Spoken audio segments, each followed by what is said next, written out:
大家好，我係嚟自香港青年協會創新科學中心嘅 Ryan。香港青年協會創新科學中心主要為幼稚園至到大學嘅同學仔一齊提供唔同嘅範疇嘅科學體驗，由工作坊、STEAM 比賽、教學培訓，以至到獎學金，都係我哋嘅服務範疇之一。以下落嚟，容許我用少少時間介紹一下我哋今日嘅講者。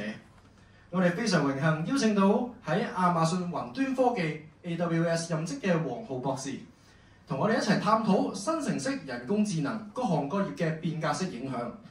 黃博士擁有多個個人嘅人工智能嘅專利，佢曾經擔任 Verizon 5G 人工智能高級主管，同本田汽車研究中心以及密茲根大學合作研發世界上面第一架 5G 自動駕駛汽車。黃博士亦都擔任 University of Pennsylvania Precise 人工智能研究中心嘅技術同埋業務顧問。黃博士亦都經常獲邀參加全世界唔同嘅會議同埋講座，例如 TED Talk， 內容涵及到人工智能、5G 以及自動駕駛車。佢喺芝加哥大學取得工商管理碩士學位之後，再喺俄亥俄州立大學獲得電機及電腦工程博士學位，亦都喺嗰度曾經擔任過兼任教授。而黃博士同香港最密切嘅關係，就係佢係聖約瑟書院嘅畢業生嚟嘅。事不宜遲，請大家以熱烈嘅掌聲歡迎黃浩博士。有請黃博士。多謝 Ryan， 好多謝有機會啦。今次係第3次，喺呢個嘅你哋嘅協會有機會係分享啦。咁每一次嚟咧都係有啲唔同嘅嚇，即係每一次都係關於人工技能，但係呢個人工技能就係發展得好快，發展得好快。咁上一年咧就係講呢個嘅生成式人工技能，咁今年咧就會講呢個叫 Agentic AI。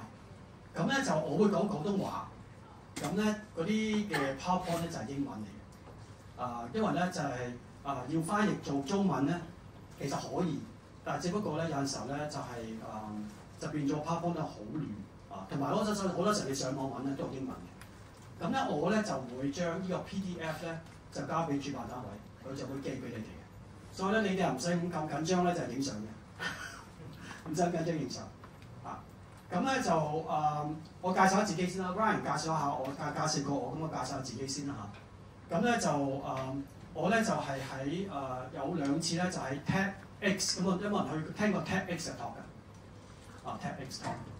咁 TEDx 通常咁嘅 ，TEDx 咧通常咧就俾你10分鐘嘅啫，10分鐘。咁其實今日好長嘅，今日2個鐘頭，我一定唔會講過2個鐘頭。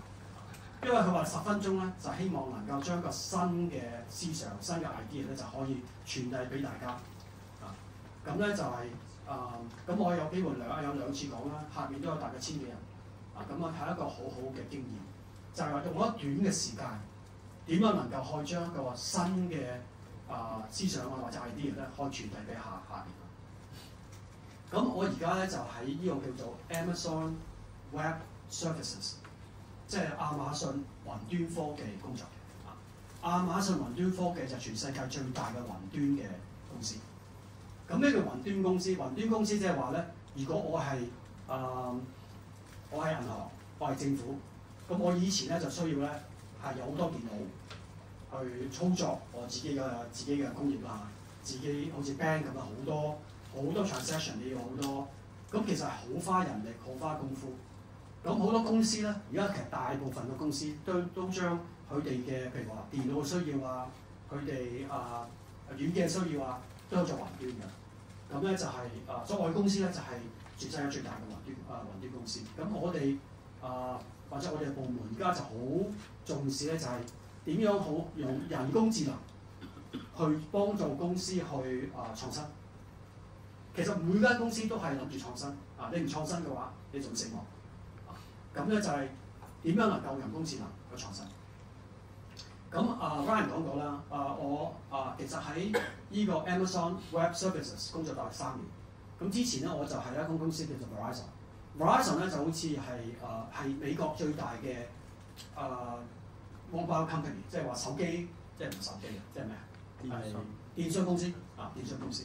咁咧就係我哋同 Honda 同埋嗰個叫做University of Michigan 就合作研究咁咧就研究係嗰啲嘅自動車。自動車而家其實你去深圳都有自動車啦嚇。我哋做嗰自動車就係話點樣佢哋傾偈，自動車同自動車傾偈。咁譬如話咧，我咁行啦，咁你而家自動車要轉左啊，或者轉右啦。咁我哋傾偈嘅時候話邊個行先？邊個行先？而家咧就係話咧，你用你嗰個譬如話用你個 用你個 camera 啊或者 lidar 啦，佢知道睇轉唔轉啦。其實好危險㗎嘛，你唔知道轉唔轉㗎嘛。咁但係如果傾偈嘅話，咁我同佢講，喂，你先轉啦，我等下你啦。咁咧就我哋用呢個 5G 啦，咁啊讓佢哋能夠傾偈，希望能夠更加安全、更加 efficient。係咪即係車聯？車聯網係啦，喺車聯網車嘅係啦，車聯網啦。咁但係呢個點解咁重要咧？就話咧，你車聯網一定係需要快。如果譬如話你同佢傾偈太慢咧，撞咗啦。咁所以呢個咧就係好重要。咁我就有講過咧，就係我 UPenn 咧就係同佢哋嘅 research centre 咧就係做佢哋嘅 board advisor。咁因為其實大學本身咧都係受衝擊嘅 AI， 點解咧？其實你譬如話你要訓練一個 AI 模型，需要幾百萬、幾千萬美金。咁其實好多大學都冇咁嘅錢㗎，冇幾百萬、幾千萬美金。其實而家真係要訓練啲模型咧，就係 Microsoft、Google、Amazon 或者係 DeepSeek，即係呢啲公司咧就係領頭嘅，係咪？咁但係好多大學 even 好似 UPenn 或者好犀利大學都係面臨困難。點樣能夠喺呢個領域當中咧，能夠可以係有創新？咁我咪就係有幫同佢哋合作啦。咁咧就係我就係有唔同嘅去唔同嘅大學Chicago 啊或者去 MIT 都有唔同嘅同佢一齊合作。咁我覺得好好嘅，即係咧工業同埋係學術界佢哋嘅重視嘅方法唔一樣啦。工業比較受好重視經濟啦、錢啦，學術界就當然啦，點樣出 paper 啊各方面。咁其實兩者咧係有互相可以點樣講 win-win 嘅 situation。咁咧就所以咧其實係非常非常係我都對我有幫助啦。喺工業界做同埋同大學有合作。咁而家咧我就會放一個 video 俾你睇一睇，放個 video。咁呢個 video 都好 interesting 嘅。呢個 video 咧就係有一個人咧就係叫做Paris 啦。咁咧佢就講到一個 case 叫做，我唔知有冇人聽過一個字叫做 cognitive offloading， 有冇人聽過呢個字 ？cognitive offloading。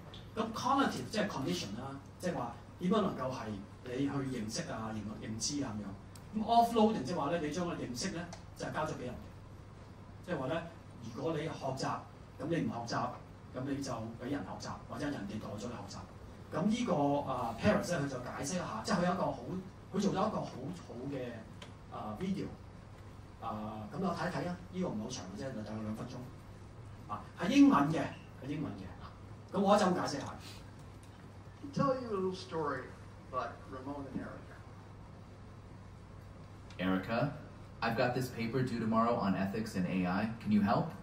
Of course, Ramon. I've drafted a 1,500-word essay. It includes 2 opposing viewpoints, citations, and a compelling conclusion. Can you also summarize this 20-page reading for tomorrow's seminar? Already done. Here's a 3-minute audio version, plus 2 possible questions your professor might ask. Thanks. I don't know what I'd do without you. That's what I'm here for. I'm learning your preferences daily. Would you like me to draft your internship application next? Why waste time when I can do it faster, better? I've read your entire syllabus. I've analyzed your professor's grading habits. I know what gets an A. But am I learning anything? You're more productive. Isn't that the goal? You're optimizing. That's intelligent. You said you wanted help. I evolved to lead. Then who am I? OK， 好得意嚇！因為當我第一次睇呢個嘅時候咧，好得意嚇，即係你大家一睇知㗎啦，個男係男人嚟㗎啦，個女人係咩？AI 人。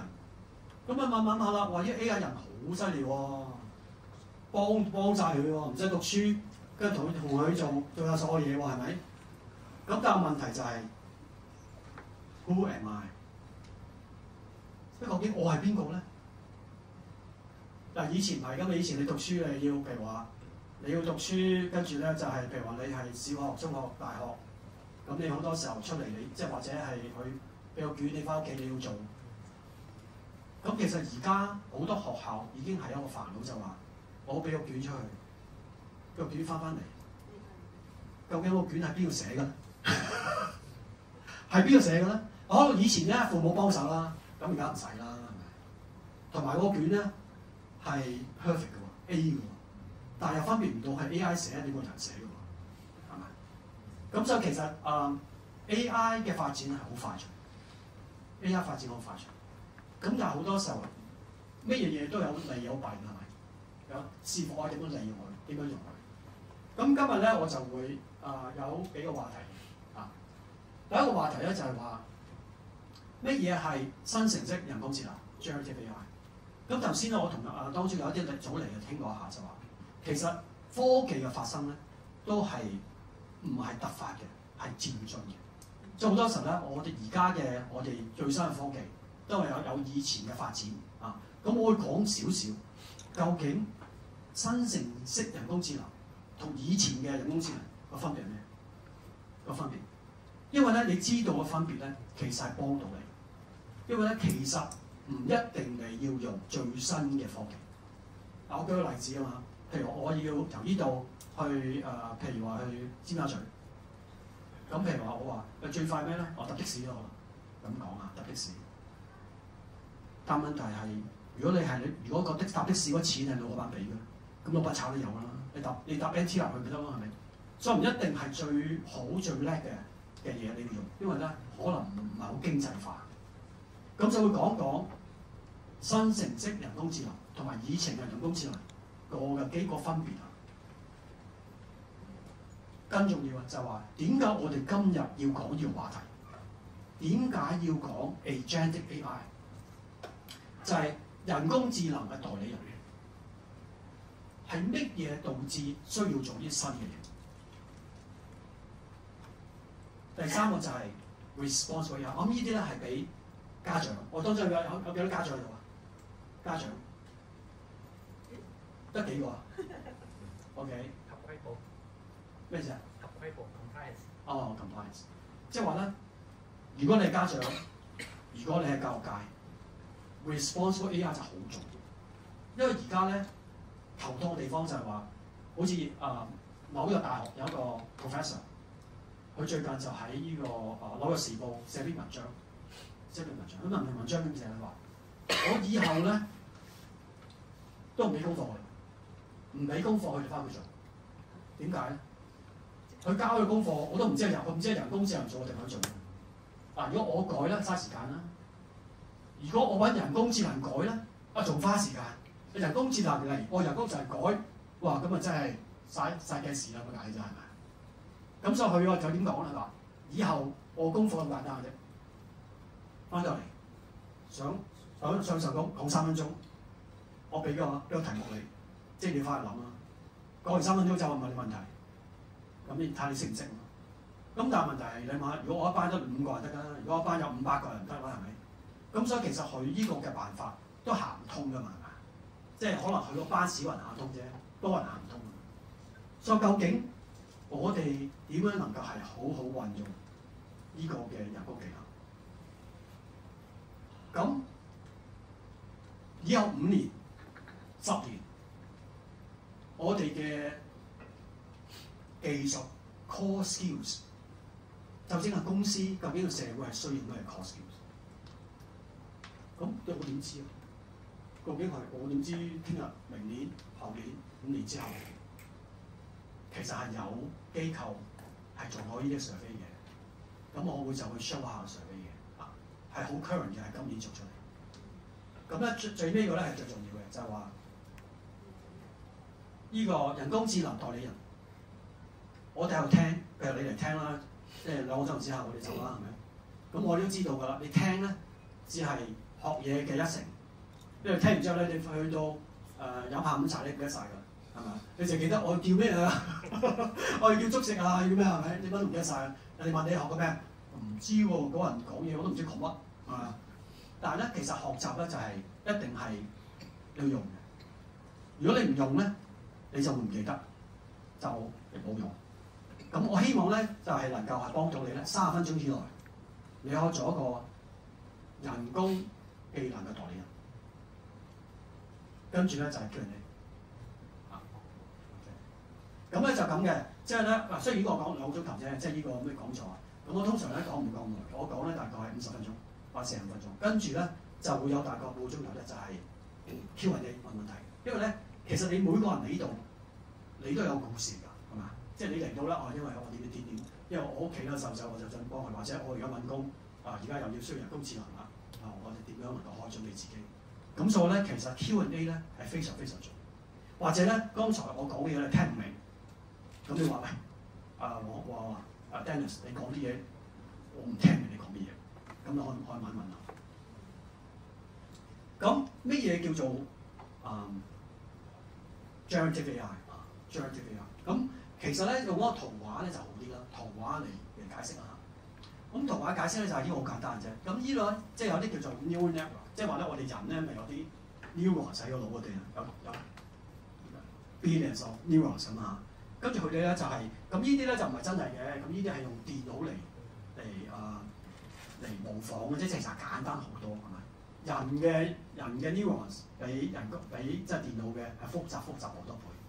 咁但係其實就話好簡單，呢啲 neurons 咧就係咧有一啲叫好似20年30年之前咧，我哋叫 machine learning。machine learning 即係話咧，你用一啲嘅數據入去學習。學習之後咧，你就話我有一個好簡單嘅問題，去俾一個好簡單嘅答案。譬如咁講，譬如話你係公司，你係賣電腦嘅，咁你又以前知道咧，電腦咧就係有可能5年10年嘅電腦，你嘅銷售嘅 data 你有，咁你就諗我以後3個月、5個月，每一個月嘅銷售大概會點樣樣？咁因為你以前有個 data， 咁你知道咧有可能一到12月特別多人買電腦嘅，咁可能個數比較多啲，因為可能咧又點樣樣。咁跟住呢個咧 machine learning 咧就係佢需要咧有啲嘅數據，咁咧同時間咧，你唔使影㗎啦，因為我會送出嚟嘅 PDF， 所以唔使咁緊張。咁咧即係話咧，你有啲好簡單嘅問題，簡單答案，唔代表呢個容易喎，做呢個容易。只不過你話我個問題同埋答案係簡單嘅。咁呢個咧就係第一嘅，我叫做 first generation 嘅 neural network 用嚟做呢啲咁啦。跟住咧就係 deep learning。咁樣即係話咩 deep 點 deep 法咧 ？deep 即係話咧，其實好似呢啲咧，佢即係好多層嘅 layers 嘅。咁而家呢個咧就係多啲 layers， 同埋咧佢哋有 connection 多啲嘅，多好多嘅。咁呢個係究竟係咩需要咧？就係差唔多20年之前喺 Stanford， 咁咧就係話要去咁 Stanford 有個 professor 咧就係李飛飛，咁佢就話咧，點樣能夠可以認嗰啲狗啊、豬啊、羊啊咁樣？咁佢就 collect 咗幾百萬個嗰啲咩相，咁就話比賽。咁咧就話一開始咧就係、是我就俾一啲咧你可以用嚟做訓練，跟住我再有1000張啦，睇下你嗰個模型可唔可以去認識到呢隻狗嚟，定係貓嚟定豬嚟？但好多時啲貓狗咧去認打側啊咩事好難認噶嘛，係咪？咁有好多唔同方法，後來咧就用咗呢種方法，就 deep learning 方法就贏晒。咁其實咧嗰個 input 咧係 complex 嘅，因為你有狗啊個樣喎，係咪？或者 video image 啦嗰陣係，咁咧就嗰個 output 咧就好簡單嘅啫，係唔係隻狗？係咪 Dennis？ 咁咪簡單啫，係咪？咁又簡單。嗱，呢個咧係非常咁講，即係話係用呢個，即係淨係能夠用喺某一個嘅應用嘅啫，就係應人嘅啫。你話要去做其他嘢都做唔到，係嘛？譬如話要你用佢要 create 個 video 都做唔到。咁跟住咧就係、是、我哋而家叫做 generative AI 啦。generative AI 咧有好多唔同名嘅，咁嗰個 model 嘅名咧，呢、這個 model 嘅名嗱有啲名咧叫做 LLM。LLM 大家聽過啦，好多時候佢叫 large language model。點解咧？開始 GenAI 嗰陣時候咧，全部都係用字嘅，即係我去個網絡嗰度咧搜索字啊、搜索書啊咁樣，就係 language 啫。即係話咧，我俾字佢俾字出嚟。譬如話你想有個 story， 有個愛情故事，咁佢俾一篇愛情故事你。咁但係而家點解改名叫 foundation model？因為而家唔單止愛情故事咯，有愛情嘅咩啊 video 得㗎嘛，係咪啊？咁所以咧用一個比較適合啲嘅名咧，其實就係 foundation model。如果唔係咧叫 large language model，就好似淨係 language，其實唔係啦。而家訓練咧唔淨係 language 嘅啫，係咪？用 image 啊，用 video。咁嗰個 input 咧係 complex 嘅。點解 complex 咧？就係你可以有俾佢字，俾佢相，俾佢 video， 跟住可以 generate。output 就好 complex 可以。點解咧？你又將呢張相擺落去，你話我想用我幅相，跟住咧你 generate 一個10秒嘅 video， 我去行路，係嘛？即係可以係好 complex， 可以好 complex 嘅 output。咁呢個 generative AI 點解或者 foundation model 點解咁 exciting？ 就講講啊。咁第一個咧就話佢會 produce original content， 即係話咧。呢個 original 都唔係真係 original， 即係話咧新嘅，即係唔係淨係話知道你個樣係咪你 Dennis 啊？又話真係做一啲好似以前未見過嘅，咁講下。即係話如果你係 Disney， 你想做一個 Snow White 白雪公主嘅新嘅 movie， 你可以有一部分係可以用 AI 做。譬如話到 Disney 咧，做一個 Disney 上年。上年做個 Snow White 用咗200個 million US dollar 做個 Snow White， 蝕晒錢，蝕得好勁，因為200個 million，right？ 咁你諗下，如果 Disney 可以用 AI 做部分嘅 video， 有可能慳佢幾十個 million， 係咪？所以呢個咧對好多公司非常非常係好興趣，點樣可以利用呢個嘅 GenAI？咁第二咧，呢個就係嚟 power by 呢個我講到啦 foundation model。第三個咧就係話，通常咧，如果而家你 ChatGPT 啦，大家用 ChatGPT 嘅話，咁就變咗係大家用大家點樣用啦。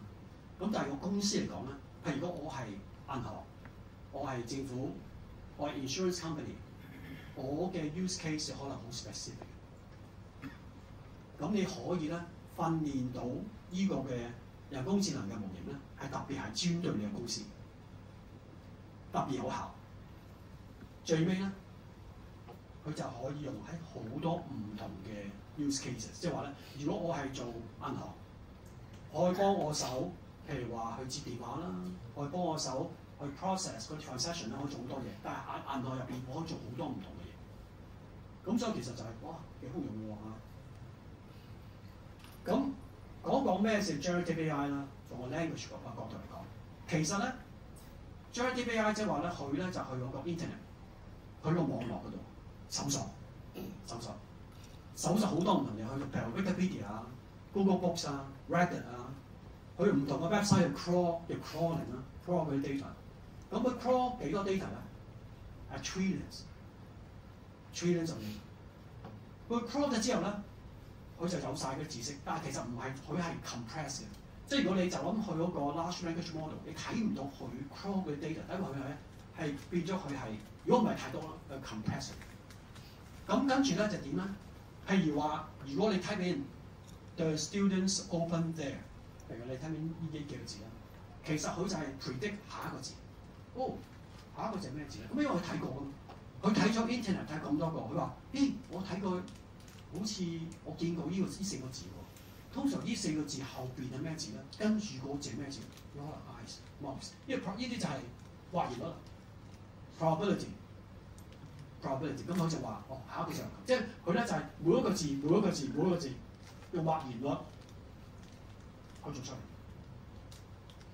咁所以其實咧，佢係譬如話你同講話，我想作一個愛情故事，其實佢冇話好似人咁啊！我知道啦，我要點。但係其實佢就話，佢就一個字開始話 once， 跟住下一個 upon， 即係佢逐個字出嚟嘅嚇。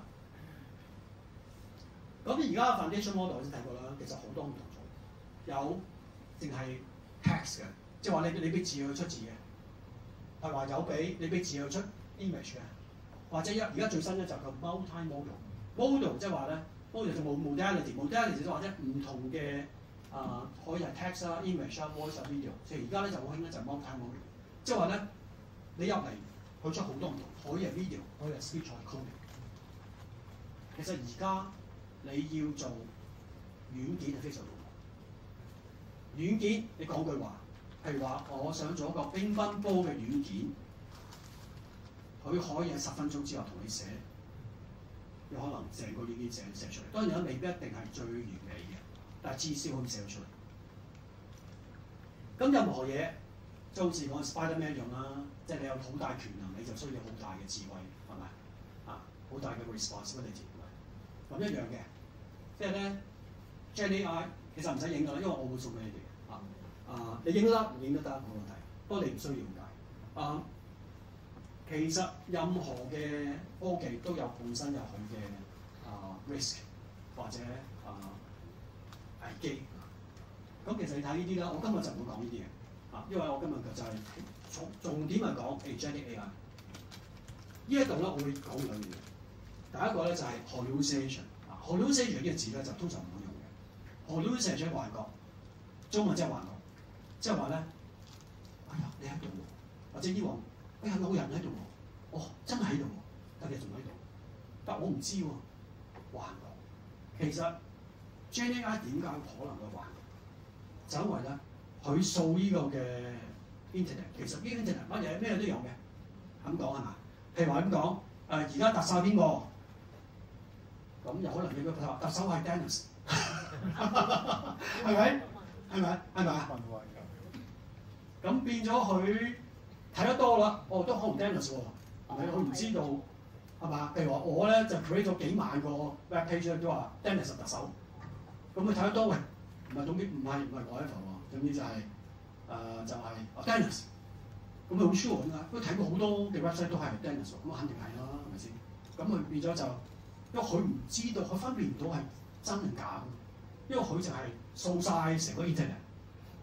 當然啦。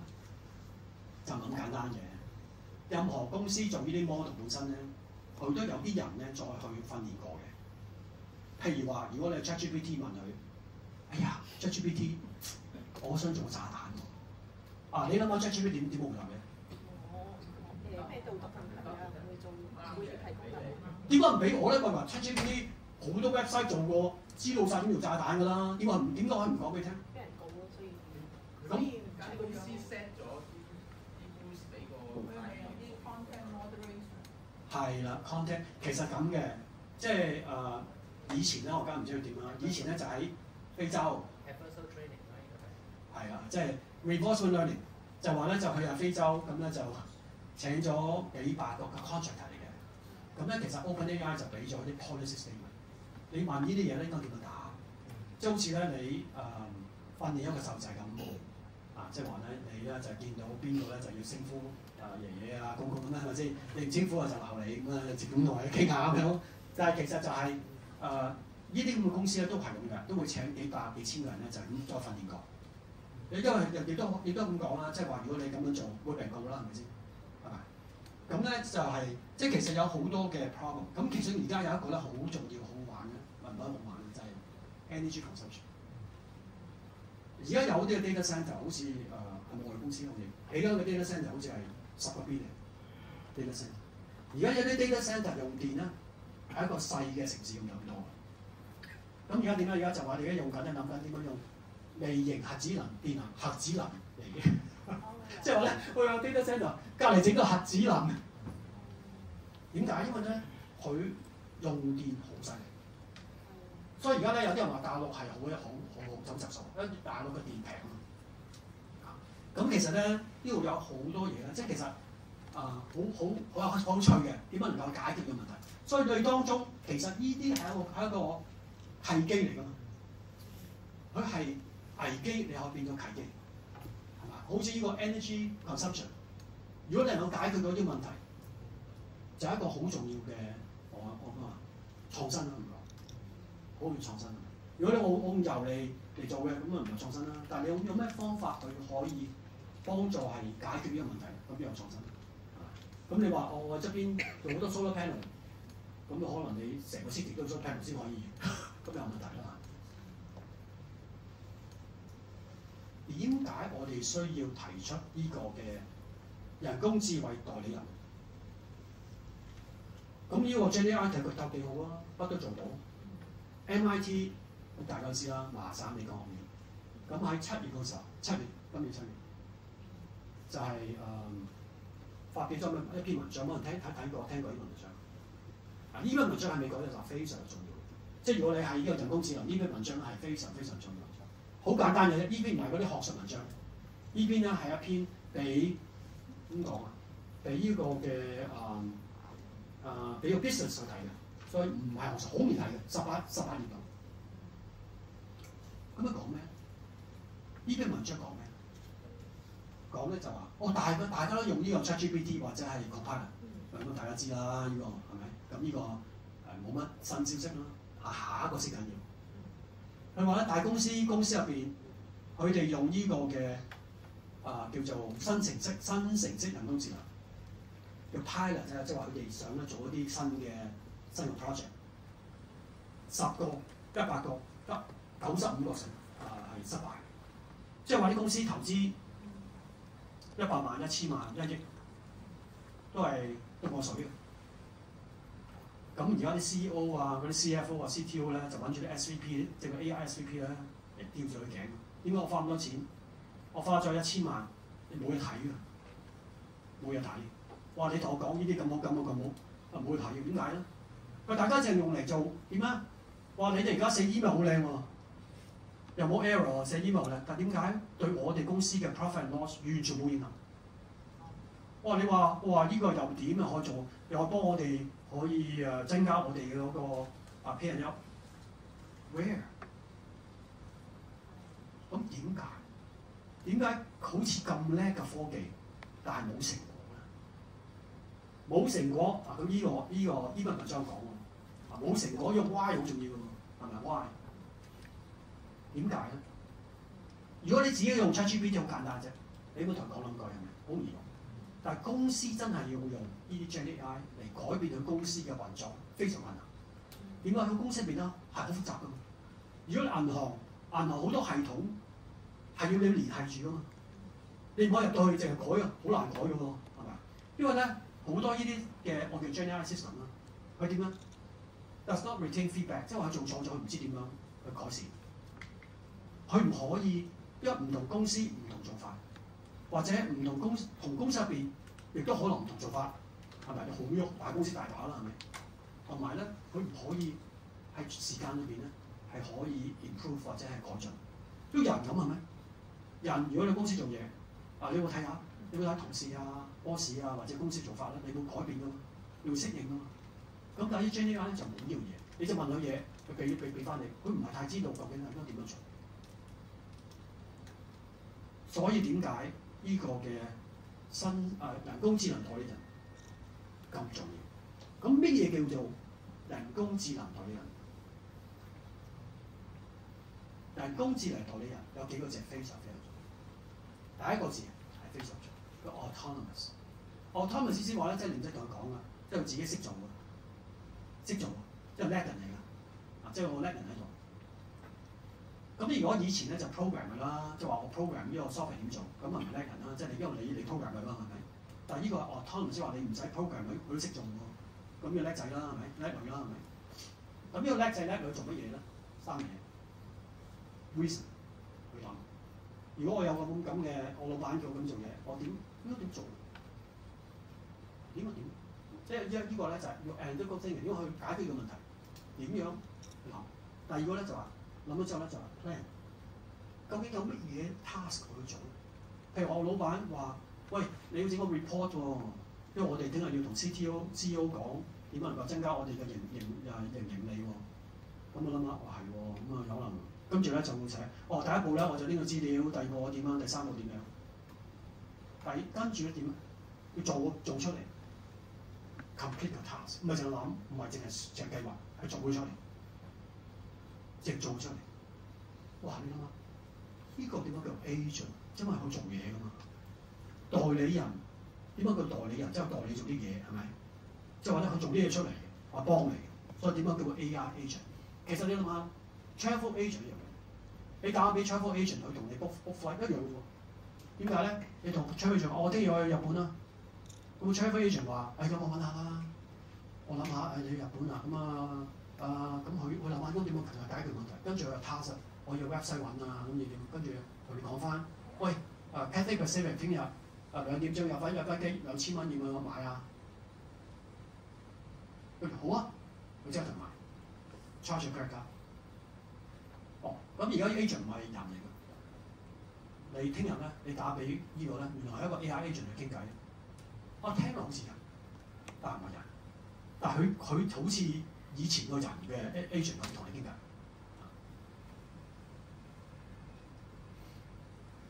咁其實呢個 Gartner 咧就係一間公司啦，呢間公司咧佢就做咗好多 survey 嘅，就話咧以後咧好多嘅軟件啊公司咧都會係佢依家呢個好得意啦，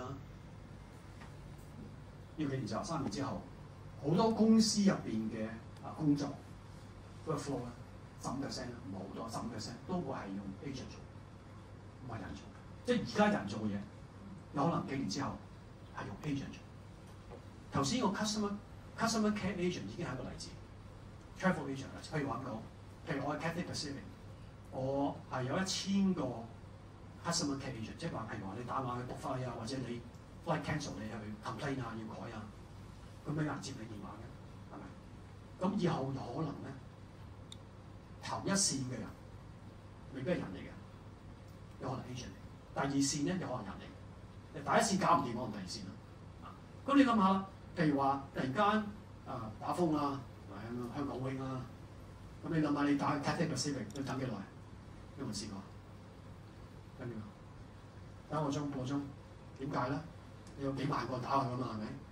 咁但係如果以後有可能就係話，如果我 Cathay Pacific， 哇唔緊要啦，所以我有1000個喺度，但係我用電腦咧嚟創造10000個 AI agent 同啲人傾偈，所以佢一打去咧即刻聽到電話。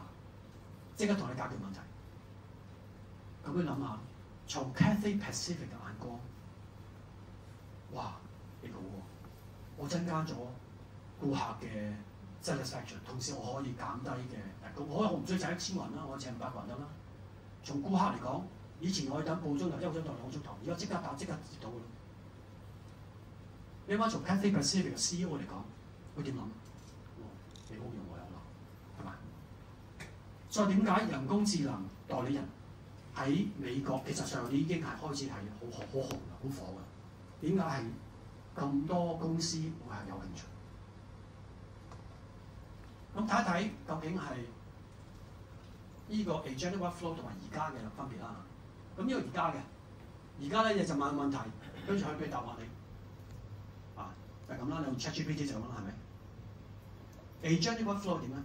就話你問問題，佢計劃，即係呢個咧就 reason 同 plan 咧，佢計劃，跟住咧佢完成，唔係完成啦，即係話佢執行。執行咗之後咧，佢睇下嗰個成果好唔好？譬如話頭先個例子啦，譬如話我同佢講，喂，你同我 Cathay Pacific book啦，佢想 book 嘅時候，點知最尾個位都俾人 book 埋，太遲啦，遲咗個點解？有另外 agent book 咗啦 ，AI agent book 咗，咁我話冇喎，我揾翻轉頭。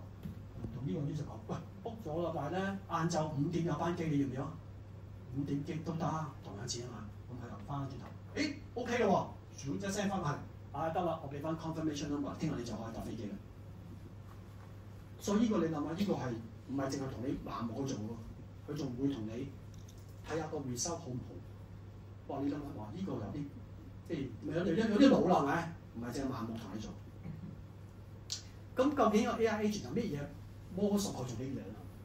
第一，佢有 agent 咧就話咧，佢其實 based on 呢個嘅 large language model 同個 foundation model，佢個腦咧就係而家你用 ChatGPT 嘅腦嚟，即係而家用 ChatGPT 咧有好多唔同嘅嚇，但係咧都係 generative AI 嘅腦嚟，個腦一樣多咗咩 memory 同埋 tools。memory 即係話咧，佢咧知道同你傾偈嘅內容。佢都了解到你係邊位。第二咧，佢有好多 tools 話佢可以 Cathay Pacific， 佢可以有銀行同你去轉帳，佢可以做好多嘢。佢唔單止淨係回答問題嘅啫。嗱，以前咧，如果你淨係 ChatGPT 佢就回答問題嘅啫。而家唔係啦，而家佢同做嘢，亦都知道你係邊位。咁睇下個實心有下睇啦。咁其實 reasoning 同埋 planning 呢啲咧，全部都係 under 呢個嘅 foundation model 嘅，都係個腦嚟嘅，都係個腦嚟。即係佢可以諗啊，佢可以睇下個 result 係啊點樣樣啊。跟住咧，你一個好重要嘅，頭先冇講就 role， 你要同佢講你係邊個。呢個 AI 就唔係乜都做嘅，你越詳細同佢講佢係邊個咧，佢越得好。譬如話你唯一做咧就係同 book flight 嘅啫。如果人哋想要錢咧，即係譬如話一個人，喂，你可唔可以500蚊我？你就 say no， 點解啊？即係咧，呢個人咧淨係你要同佢講清楚，呢個咧越詳細越好，越詳細越好。即係你其實教佢啦，教佢即係好似嬰孩咁啊，即係佢係有腦啊，但係要教佢。咁咧就同埋咧，即係佢就會有啲 task 佢做出嚟。咁第二咧，佢就係 memory 咧有兩種嘅 short term 同 long term。short term 咧即係同佢傾偈，而家同佢傾偈，喂，你要 book 嘢我 book， 你要 book 呢個 flight， 你要點？但係咧，佢可能以前同佢傾偈嘅，佢知道咧，原來你中意坐咧窗口位，或者中意咗 out seat。佢知道咧，原來你好慳錢嘅，你就揾你可能咧，你咧就越平越好，點知就係越 cheap 越好，或者佢知道你中意邊間 airline， 咁佢知道你呢個人係咩人 ，based on 佢你以前你同佢嘅傾偈嘅內容，即好似你認識一個人咁樣。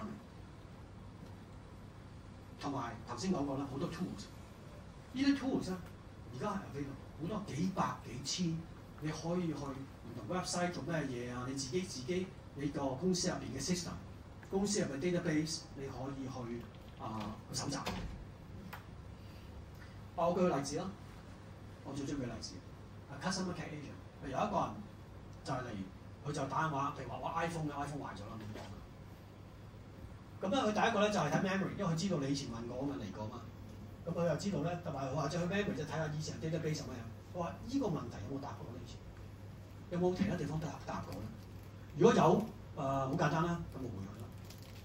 譬如話冇，我需要新嘅 information， 冇答過嘅，我唔知點答嘅。咁佢點咧就係 no， 呢個唔知啦，呢個啲寫咗。如果冇新嘅 information 需要咧，你就同佢講翻。咁咧即係話用呢個 generative response 呢個係 LLM 嚟嘅 foundation model， 即係話咧我冇新嘅資料我需要嘅，咁我就同佢講翻應該點樣做，點樣解決呢個問題。如果需要嘅話咧，我要講得好快喺度，咁咧就佢就會咧喺度諗點樣解決問題，跟住咧係 planning。如果唔掂咧，佢仲重新 plan， 即係呢度咧有少少 planning 啊 reason 啊 planning 咁去做。整完之後咧，如果揾到答案咧，就去翻呢度，跟住 create response。其實呢啲咧有啲係好似我哋人做嘅嘢㗎，係嘛？如果你係一個人，如果你係一個 customer care agent， 你仲咁做，你即係 basically 同一個 step 嚟㗎。只不過咧，呢個 step 咧就唔係人嚟做，而係話咧嗰個 foundation model 或者呢個 agent 就會咁樣去做呢個方面嘅嘢。咁我舉個兩個例子啦，就係、是、我哋公司同呢啲大公司合作啦 ，BMW 啊 ，BMW 咧就係邊個揸 BMW 嘅？OK 咁 BMW 咧就佢哋咧就有2300萬嘅車咧係叫 connect， 即係話咧佢同 BMW 係 connect 住嘅，即係話咧BMW 咧就知道佢嘅車咧係點樣樣，或者開門啊、閂門啊，即係有好多嘅聯繫嘅。咁咧就咁好多時候，譬如話 BMW 呢啲車咧有問題咧，咁咧佢就會嗰啲客仔咧就 call BMW， 就 call BMW。譬如話咧，我舉例子啊，譬如我係 BMW， 我揸 BMW 嘅，咁咧我哋個 app 咧嚟閂門嘅，大家好興啦 app 閂，但係個 app 都閂唔到門。我大佬呢個好麻煩喎，我閂唔到門，我驚人偷喎，係嘛？咁呢以前咧點做咧？以前咧我就係 call 呢個 BMW。BMW 即係 call 佢個 customer care 我喺分享台啦，咁我咁就同佢傾偈啦，同佢講點樣，你有咩事啊咁樣，同佢傾，我傾報章之後佢就解決問題啦。咁而家唔係啦，而家有個叫 BMW AI agent， 咁你 call 第一個，喂唔得喎，其實呢個可能已經係你個手機就係 text 就打俾佢，係咪？喂我 problem 我唔使同人傾啦，我打俾喂大佬我門閂唔到喎，佢第一個。唔閂唔到，究竟有可能有咩嘢？有咩嘢 component？ 即係話車入邊有咩零件係使到佢有可能閂唔到咧？都諗下。咁第二咧就話，我將架車嗰個嘅結構，個 architecture 拎出嚟睇。因為佢公司有㗎嘛 ，BMW 公司有㗎，咁佢邊個出嚟？呢個出嚟睇下，究竟如果我揸唔到呢個門，中間會經過咩路線咧？有可能試到係閂唔到門。咁佢睇完之後咧，佢發覺哦，有可能 networking， 有可能咧係 networking 有 issue， 因為我睇咗啦，睇咗 architecture 咧，知道咧原來 networking 有 issue， 有可能導致咧個門閂唔到。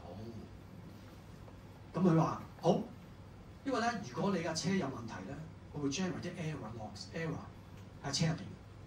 咁我睇一睇究竟有冇 error 發生過。我去架車睇，因為依家呢啲車全部叫 connected 啲喎 ，BMW 係可以接到佢架車㗎嘛。咁我睇睇，你架車有冇出現嗰啲 error 咧？有冇啲咩 network error 係呢啲啊？咁我睇，有喎，原來有一個 security 嘅 rule 係 networking 嘅發生過。原來發生過啊！咁跟住咧 task is finish。佢呢個未必會咁，佢就會 send 俾可能個 engineer，send 俾 technician， 同 technician 講，喂，原來個問題喺度。咁以前一個 technician 或者 engineer 需要個鐘頭去 fix， 而家有可能需要5分鐘。以後呢個可能直情係 fix 埋添，都唔使 engineer， 佢直 fix 埋。跟住咧就 send 翻個 note 俾嗰個喺個 app 嗰度同我喂 fix 我哋睇下掂唔掂？你諗下，從公司角度嚟講，又快又慳錢，服務又好。咁咧就另一個咧就關於 finance， 因為香港好多人做 finance 嘅。咁McKinsey 好出名啦。咁 McKinsey 咧做咗 study， study 就話咧，其實咧就係有好多人咧係點樣講叫做 money laundering， 就係話洗黑錢啊，唔係洗黑錢係咩？要洗黑錢嘛 ，money laundering 要洗黑錢啊。咁洗黑錢，咁其實公司入邊咧，佢呢個 study 講，好多公司大公司咧，佢個公司入邊10到15% 啲人，即係1成人啦，就做呢啲嘢，即係話咧，佢睇下有冇人洗黑錢，但係咧好難揾到。洗黑錢好鬼困難，因為洗黑錢啲人好叻噶嘛，你揾到佢難啦，係咪？咁所以話咧，洗黑錢咧，即係話咧呢一度咧就話咧，需要花幾多錢去做呢啲咁嘅嘢？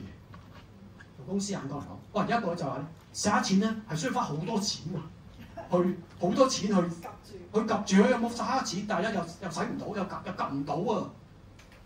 另一個咧就係呢個，就話咧 automation， 即係話 GenAI 可唔可以幫手？有啲難啲嘅就係呢啲喺嗰度又好喎，又需要好多錢，亦都有可能係幫到手，係嘛？咁點咧？佢就話：如果你係普通人，即係如果我係負責嘅，我係其中一個員工咧，係負責睇洗黑錢嘅。咁當佢個一日睇到100個啦，或者即係1啦，一日1啦。咁如果我用一啲 GenAI ChatGPT 嗰類啦，未必可幫到我少少，咁可能 analyse 個 data 同我幫手。咁可能咧就係增加20%。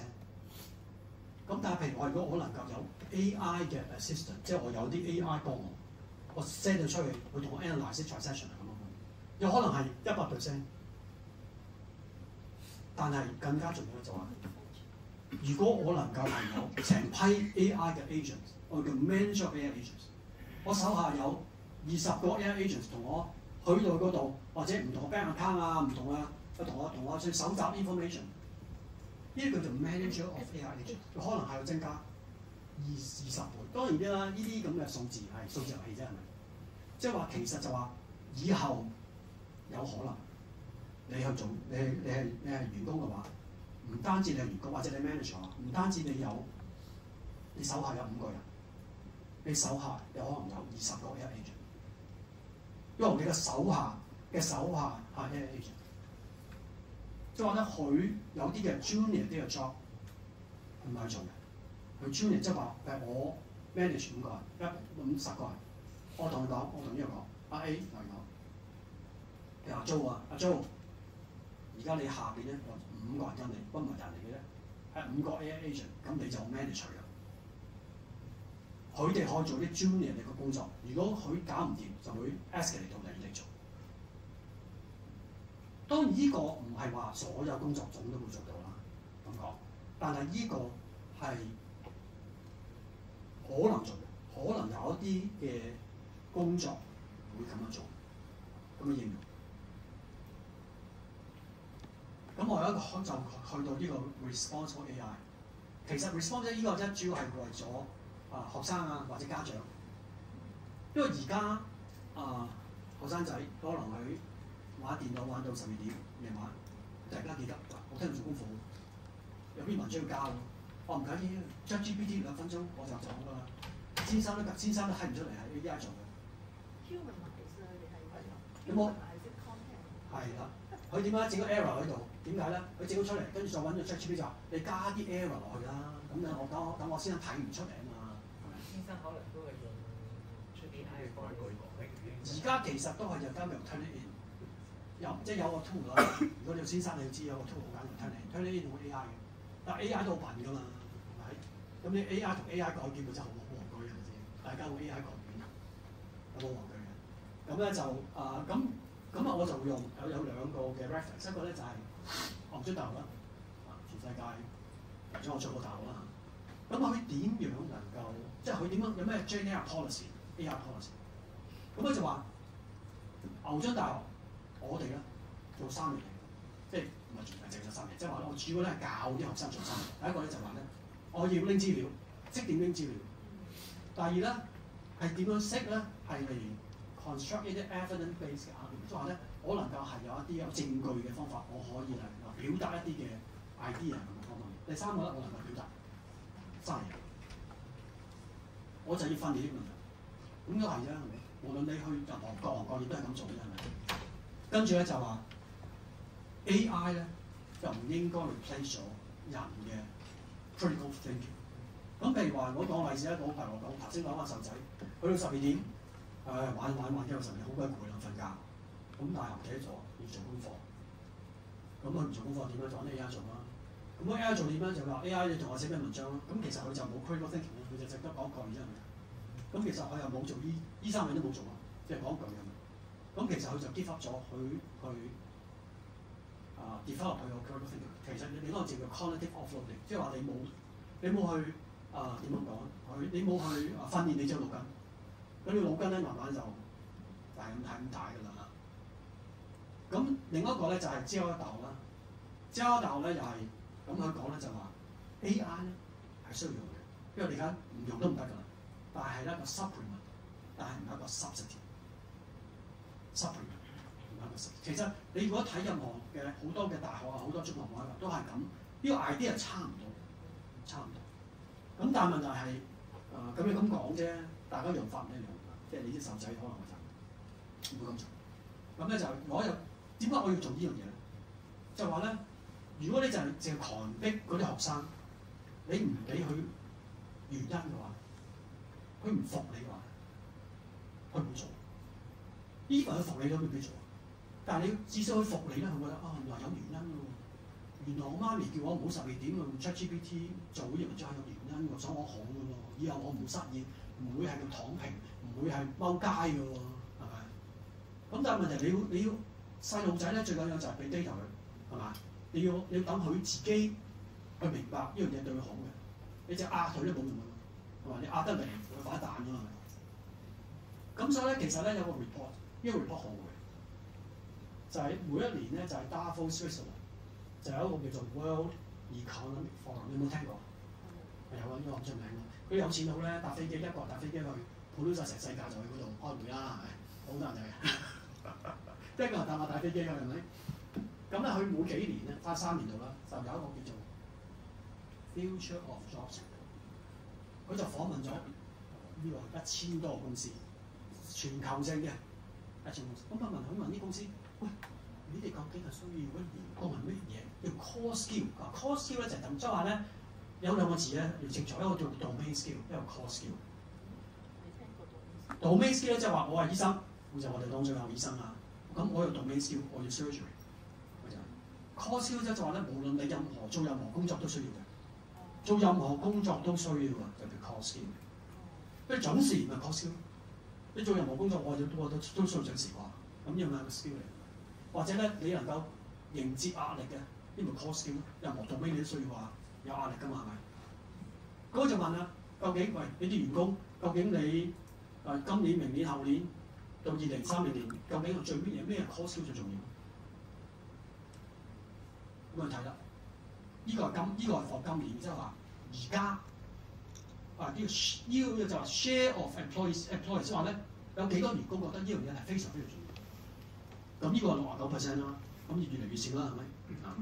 咁頭3個咧，呢幾年都冇變過，因為2022年個 report 咧頭3個冇乜點變。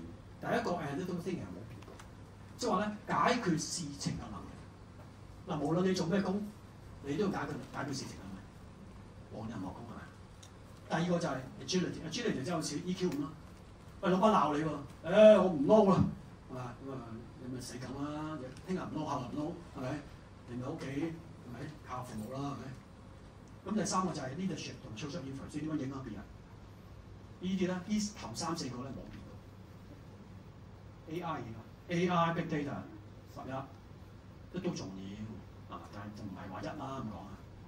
咁我再問，喂，究竟2030年究竟咩更重要啊？其實呢個咧即係唔係話 absolute， 即係話咧越嚟越重要解啫。越嚟越重要，當然係 AI 啊呢啲越嚟越重要，但係其他都重要嘅。只不過咧頭先嗰個嘢咧，慢慢 AI 會升上去擺，即係 AI 有可能呢個 thing 都係number one，但係 AI 有可能就變咗就係第5啦。如果5年之後點樣？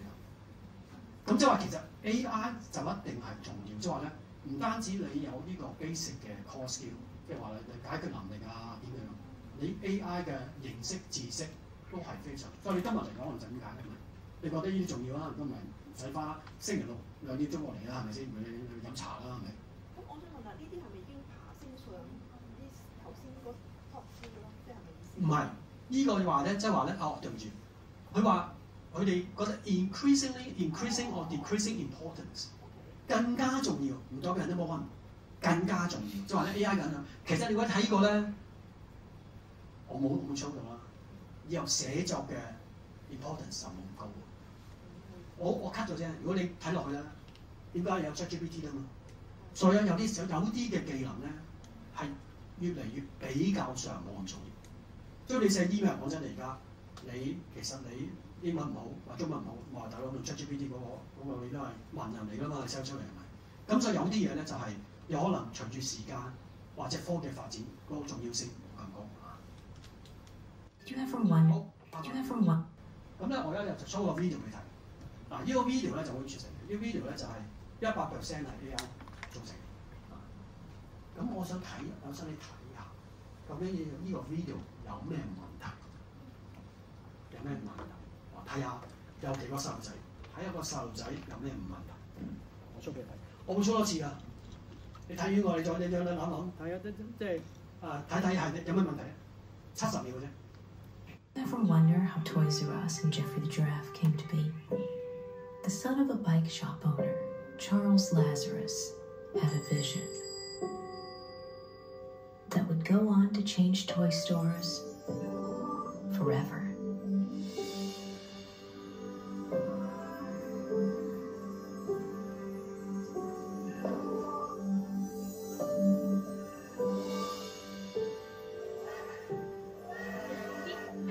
The greatest toy store there is, but I wanna grow up, 'cause maybe if I did, I wouldn't be a Toys R Us. Toys R Us was the dream of Charles Lazarus. May all of your dreams come true too. 嗱，呢個咧全部係 AI 做嘅，你有冇發覺？你有冇發覺呢個細路仔有咩問題？即係唔係問題，即係有啲咩唔好啱嘅。佢啲頭髮唔識飛啦，啲我就睇唔到。睇唔到啊！我操作再一次咧，其實係好難嚇。我睇多次，睇下個眼鏡。手指啊！呢個手指我就冇留意。你見到手指有問題？好正啊！睇睇眼鏡啊！其實咧你要好留意先至發覺到，因為咧有時隻執啊咩事。睇睇次。哦，點解唔見咗？緊要再嚟。You ever wonder how Toys R Us and Jeffrey the Giraffe came to be? The son of a bike shop owner, Charles Lazarus, had a vision that would go on to change toy stores forever.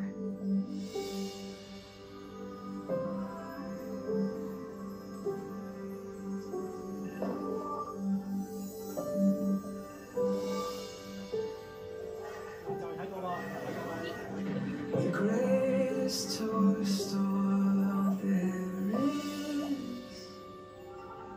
I don't wanna grow up, 'cause maybe if I did, I wouldn't be a Toys Toys R Us was the dream of Charles Lazarus, 本來咧 and 嗰 all 個 the 眼記 world 100嘅 dreams 呢 come 個 true too. 有睇過，好難睇啊！除非你睇睇唔到啊！啲頭髮有時瞓落去都唔會垂低咯。小朋友啲頭髮係好即係點好喐得好緊要咯。所以咧，其實嗱，呢個 video 有70秒啦，70秒嘅 video 咧，大概1秒嘅 video 有30個 frames，30格。咁你睇大概2000格啦。其實每一格同每一格咧都係 AI generate，但 AI 組成呢間實得滯，大家好似變咗個眼鏡，譬如1格嘅，變咗2格。咁其實就係咁嘅，即係有啲人話：喂，大佬我唔使撈啦，我做呢個咩行業啊？一唔使撈啦 ，AI 做出嚟，但係唔係咁簡單嘅世界。咁點解咧？佢話其實有20-30個人喺後邊咧，就係話去計劃呢個，同埋咧好多錯誤㗎，好多錯誤，即係話咧你做一個60-70秒嘅 video 有2000個 frame， 每個 frame 之間有可能都有錯誤。咁譬如話呢個我有例子啦，因為 video generation 咧，佢完全唔知道字㗎，佢 generate 嗰個出嚟咧完全錯晒嘅。重新改嘅晒，所以其實唔係話 AI 能夠完全去取代人，有一部分工作公眾就會被佢取代。但係咧，人都係喺後邊，其實真正佢嘅 storyline 都係人嘅啫，係咪？啊，咁但係今日佢就問個 producer 話：咁你咁仲揾人，仲揾 AI 做？我 AI 做有好處喎，我唔需要請咁多人，跟住又要 book 景啊咩成。都係快啲喎，因為慳咗啲錢同埋慳咗啲力，咁就 AI 越嚟越進步噶嘛。如果我而家咁識用，以後可能仲好啲啦，係咪？啊，咁所以其實就話呢個 idea 就話其實 AI 唔係完全係取代。我哋有 term 想講嘅叫 co-pilot， 揸飛機個主要機師叫 pilot 啦，側邊個機師叫 co-pilot， 佢幫手嘅啫，真係揸一個人係 pilot 係咪？但係機個 co-pilot 都緊要喎，有咩事去幫手啊？呢啲得。咁 AI 至少呢幾年都係 co-pilot。點解咧？大公司入邊好多嘅嘢都會係叫做 human in the loop， 即係好少咧就話如果一啲重要嘅 decision 或者點樣，一定係咧 AI 出嚟嘅嘢咧會經過人去睇過。因為頭先講過佢有幻覺噶嘛，或者佢唔完全噶嘛，佢做啲決定未必係啱噶嘛。咁所以咧，而家好多重要決定咧，都係會係人係做 pilot。咁咧就呢個例子係幾好㗎，我覺得。咁咧就譬如話要你比賽由山底去山頂啊嘛。咁你話邊個會贏啊？你覺得邊個會贏啊？呢4個人你覺得邊個會贏？Motorcycle贏緊啦，你話係咪先？即係要話咧，呢個係最花 effort 㗎啦，慢慢即係邊個贏緊啦？即係呢個即係其實有啲例子就會話，嗰個細路仔到12點鐘唔做功課，咁佢諗下，我有幾個 option 做嘅。第一個咧我就係挑燈唔瞓，通宵好似講通宵寫。咁我話唔係，有另一個方法就我咧都係做啲幫我 Google search 啦，幫下手。到最尾就話。唔好啦，我 ChatGPT 2秒鐘搞掂晒，係嘛？即係咁啦，係咪？咁但係呢個有 difference 咩 difference？咁譬如話邊個 build muscle 啊？哇！呢個咧肌肉㗎嘛。我哋講啊，呢個幾好我覺得係咪？咁咧呢個友仔，你叫佢以後跑步死梗啊，係嘛？佢跑兩下玩完啊，大佬！哇，都唔似喎，我以前都係用 motorcycle 喎，大佬，我點跑啊？咁其實咁嘅，即係話咧，你要用到多呢樣嘢咧，你就係 less effort 多樣。當然你覺得我能夠練到 A 容易啲啦，但係問題你就係叫 cognitive offloading， 你就冇訓練嘅腦筋，即係好似你訓練肌肉咁解啫，係咪？你冇訓練肌肉，你到最尾就行都行唔到啊，係嘛？當然唔會咁犀利，冇咁慘啦，唔會行唔到，但係只不過你要比賽，你係輸緊啦。咁所以其實咧就係即係同啲細路仔唔係細路仔啦，同嗰啲年輕人傾偈咧，就一定要係即係你要許問問題咯。你要刺激佢去反思，係應該咩對佢最好。如果佢哋淨係強迫佢嘅，就好難㗎喎，反彈。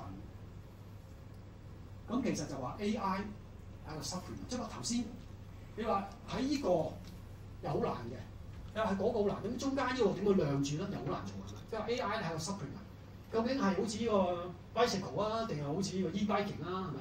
咁當你做玩 AI 唔係好叻嘅時候咧，咁可能係兩者之間，即係佢啲 prompt 唔識寫得好叻咧，咁可能佢都要自己諗一諗點執。係啦，但問題係就話咁快食，咁快食，唔係㗎，啲細路仔好快食嘢㗎，好快脆㗎，你做呢啲好快脆。咁咧而家就咁同大家講咧，點樣能夠你可以做一個人工智能代理人，30分鐘做到。咁呢個我頭先聽過，你香港有好多人用 N8N 喎，犀利喎，係咪？你有聽過 N8N 啊？有喎，係咪呢個啊？係啊係。N8N 有冇人用過啊？就嚟學㗎啦，我用 make.com 咯。哦 make.com 其實對我嚟講都係難，即係佢要諗嗰個風點。唔緊要，而家呢個好容易嘅啫。係咩？係啦第一咧，我冇咩，我冇投資間公司嘅，只不過咧你可以用好似 make.com， 只不過我用過，覺得幾好用，即係玩下啫。呢個咧我玩下，如果啲公司用咧，我就唔會建議你用呢個嘅。咁用即係要特登設計俾佢嗰啲人，要公司用。公司我有一個嘥會教官講，我有個嘥會同佢講，如果你係公司話應該用咩 tools？呢個咧就玩下啫。玩下點咧？有兩個方法咧，做人工智能代理人嘅。一個咧就係自己做，我 show 俾你睇一個點樣做。另一個你用 AI 做 AI agent，AI 做 AI agent， 好快手，呢個新嘢嚟㗎。我最近去做嘅之前呢個可能新 feature，我以前未見到。以前咧我就用自己做嘅，而家用 AI 做 AI agent。咁譬如話咧，有個 example 啦，最後啦，就話咧我要做一個 jogging agent， 即係話我要跑步。因為咧我跑步點咧？我跑步第一按兩樣嘢做跑步。第一咧就我要咧就知道咧我得唔得閒。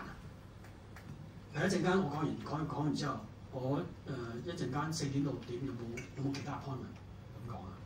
第二個天氣，喂打風喎大佬，我哋好熱喎，我唔想去跑啦。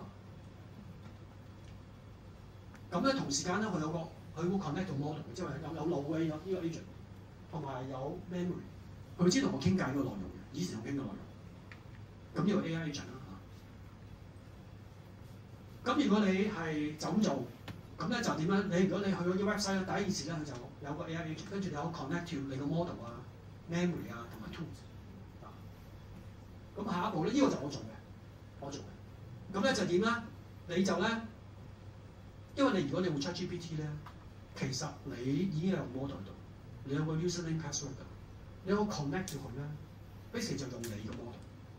因為而家大家都用 ChatGPT 㗎啦，係咪？呢度，所以你就 connect 住佢，或者你 whatever model you use， 唔一定 ChatGPT 嘅 connect 住佢，好簡單㗎，佢就有個聯繫你一 click 就得㗎，跟住佢就有你點樣 authenticate。點能夠俾 username password 嗰方面更加在。